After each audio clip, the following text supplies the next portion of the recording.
సంతోషమే స్వర్గము అంటే స్వర్గములో సంతోషం ఉంటుందా, సంతోషంలో స్వర్గం ఉంటుందా? స్వర్గంలో ఎవరుంటారండి?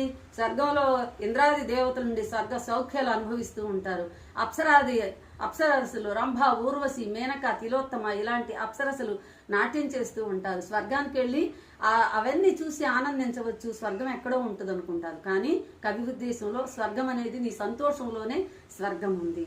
తన దుఃఖమే నరకమండ్రు, తన దుఃఖము నరకంతో సమానం.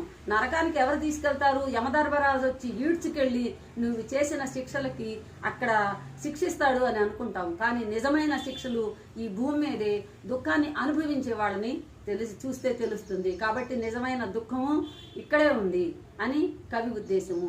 నీ సంతోషమైన, నీ సుఖమైన, నీ దయ అయినా, నీ స్వర్గమైన అన్ని భూమి మీదే ఉన్నాయి అని కవి చెప్తున్నాడు. ఇంత మంచి పద్యాలని